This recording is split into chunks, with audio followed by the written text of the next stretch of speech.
मुख्यमंत्री देवेंद्र फडणवीसांनी प्रत्येक मेट्रो मार्गाचा आढावा घेतलाय। उपमुख्यमंत्री एकनाथ शिंदे, मंत्री माधुरी मिसाळ या देखील उपस्थित आहेत। सर्व मेट्रोची कामे पूर्ण होण्याचे वेळापत्रक नव्याने तयार करा, विलंब चालणार नाही असे आदेश मुख्यमंत्री देवेंद्र फडणवीस यांनी दिलेत।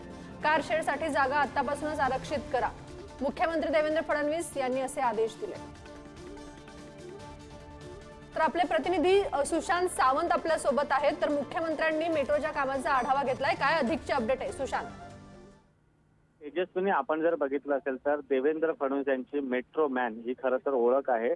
आपण पाहिलं असेल तर मागच्या सरकारमध्ये देखील त्यांनी मेट्रोची कामं जलद गतीने पूर्ण केली होती आणि आता देखील त्यांनी तसाच मानस ठेवलेला। आज मुख्यमंत्र्यांनी MMRDAच्या अधिकाऱ्यांची बैठक बोलावली होती आणि या बैठकीला उपमुख्यमंत्री एकनाथ शिंदे, मंत्री माधुरी मिसाळ उपस्थित होते। या बैठकीत त्यांनी सर्व मेट्रोची कामं जी आहेत ते पूर्ण करण्यासाठी एक नव्यानं वेळापत्रक तयार करा, विलंब चालणार नाही असे स्पष्ट आदेश जे आहेत ते अधिकाऱ्यांनी दिले। त्यासोबत अनेक ठिकाणी कारशेड शिवाय मेट्रो सुरू होत आहेत, त्यामुळे मेट्रो सुरू करण्यासाठी त्यासाठी थांबू नका, जगात असे प्रयोग होत आहेत त्याचा अभ्यास करा।